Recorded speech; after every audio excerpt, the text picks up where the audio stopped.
Há muitos e muitos anos atrás, essa história é um pouco antiga, eu, o meu irmão mais velho e minha mãe morávamos no fundo da casa da minha avó, num lote. E a minha mãe, ela namorava com o meu padrasto, que morava a 3 casas dela, na mesma rua. Ele também morava com a mãe dele. Ele e minha mãe eram muito apegados, e ele era, assim, muito apaixonado pela minha mãe e tratava a gente como filho. Ele era o melhor padrasto, ele era muito carinhoso, atencioso, brincalhão, a gente gostava demais dele. A família dele não gostava de jeito nenhum da minha mãe. A mãe dele, a oportunidade que tinha de destilar um veneninho, ela destilava. Então eles queriam se casar, porque lá na casa da minha avó não tinha como ele morar e na casa da mãe dele não tinha como nós morarmos. Então eles se noivaram para poder juntar um dinheiro, alugar uma casa, casar e morar juntos. Esse era o plano. O meu padrasto, ele buscava minha mãe todos os dias de moto no emprego dela.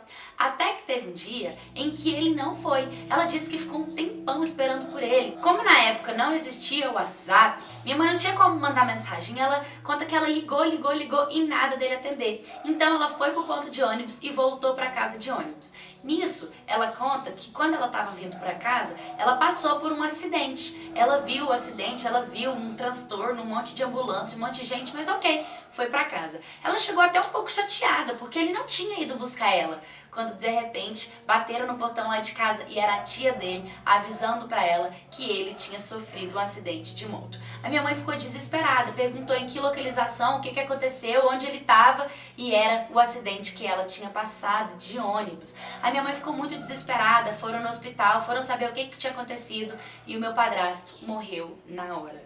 Foi muito trágico, minha mãe chorou muito porque ela era apaixonada por ele, nós choramos muito porque ele era um pai que a gente não tinha.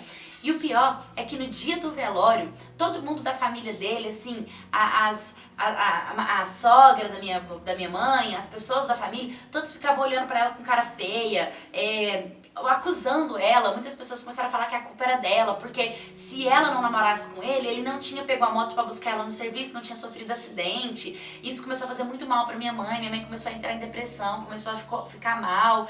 E assim, ele morreu bem no dia dos namorados. Então, aquela data do dia dos namorados ficou marcada eternamente, porque eles tinham programado de sair, jantar, ter aquela noite maravilhosa de casal e tal, e acabou, escureceu pra minha mãe, assim, sabe? O lado amoroso dela foi completamente fechado, bloqueado, fechado mesmo, e ela sofria muito. E minha mãe passou a não ser mais aquela mulher alegre e sorridente que ela tinha. Pra vocês terem ideia de como minha mãe sofreu, ela até saiu do emprego dela, porque ela não conseguia ter forças para ir trabalhar. Então, aquilo foi fazendo tão mal pra ela, que ela só foi se decaindo, e minha mãe completamente infeliz. A gente foi crescendo, o tempo foi passando, e praticamente depois de 2 anos que meu padrasto tinha morrido, depois de luto, e ainda ter que ficar convivendo com vizinhos assim, da ex-sogra dela, que destilava veneno sobre ela só ficava mais pra baixo.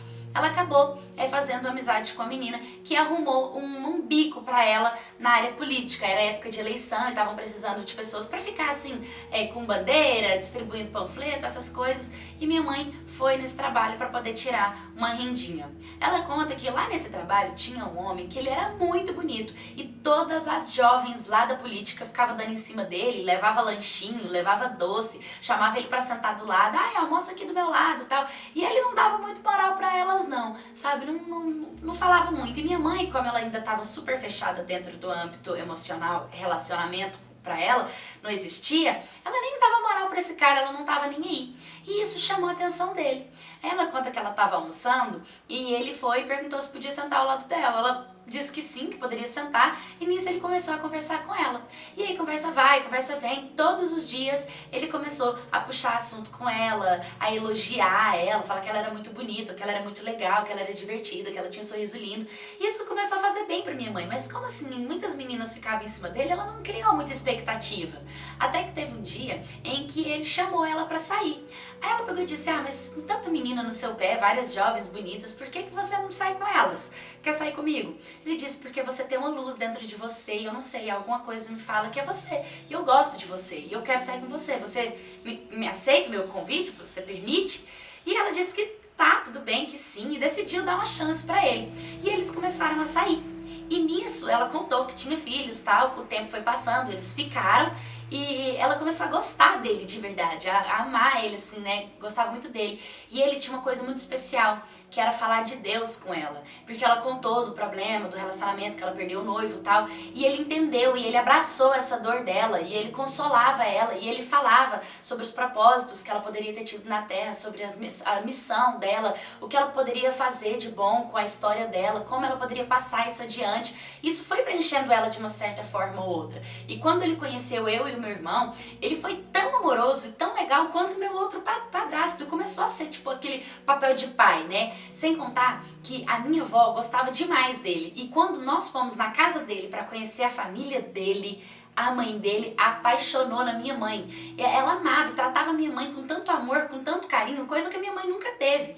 E a partir daí, eles começaram a ter um relacionamento mais sério. Ele era de uma família bem de vida. Então ele já pediu a minha mãe em casamento e nós já mudamos para nossa casa própria. A gente começou a morar todo mundo junto e tivemos até a minha irmã. E o mais legal de tudo é que a minha irmã nasceu no Dia dos Namorados. Então ressignificou aquela data escura que minha mãe tinha. Independente do marido, do namorado que eu tiver no futuro, todo dia do namorado vai ser um dia de luto, porque perdeu o ex-noivo. E com o nascimento da minha irmã, meio que tirou esse sentimento, fez ela esquecer um pouco, porque ela tinha outros motivos para comemorar. Então Deus foi muito bom na vida da minha mãe, na nossa vida também. Hoje a gente frequenta a igreja, o meu padrasto e a minha mãe, eles são pastores, eles falam sobre missão, eles falam sobre casal, eles falam sobre vida. Minha mãe conta a história de superação, e hoje eu vim dizer isso pra vocês. Por mais que vocês pensem que vocês não têm motivo pra sorrir, que alguém morreu e essa data vai ficar eternamente marcada dentro da vida de vocês, entrega a vida de vocês pro bem, pra Deus, agradece pela vida que você tem, independente das coisas ruins, e se abra pra poder receber pessoas novas, coisas novas, que tudo tem um novo significado, tudo tem um motivo, tudo tem um porquê. Uma hora ou outra essa resposta vai surgir pra você. Então não entra nessa depressão e se afogue nela. Dá uma oportunidade pra felicidade entrar novamente na sua vida e te fazer sorrir, porque entrou na nossa vida e hoje nós somos muito felizes. Oi, My Cats, tudo bem com vocês? Gente, eu amo essas histórias de superação, e essa história a gente fala também sobre ressignificar. Sabe o que significa isso?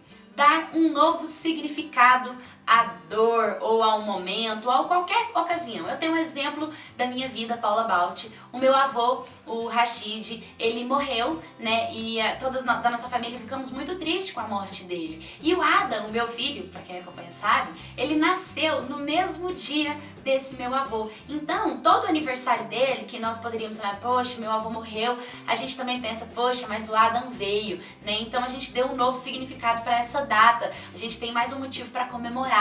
Então, essa história fala basicamente sobre isso também. Fala sobre Deus, sobre felicidade, sobre superação. Eu amo histórias assim. Então me manda a sua história também. O link vai estar na descrição. Você pode me mandar pelo direct do Insta, pode me mandar pelo Messenger do Facebook. Vídeo de segunda a sexta aqui. Curta, comenta, compartilha, se inscreva no canal. Um beijo, até o próximo vídeo.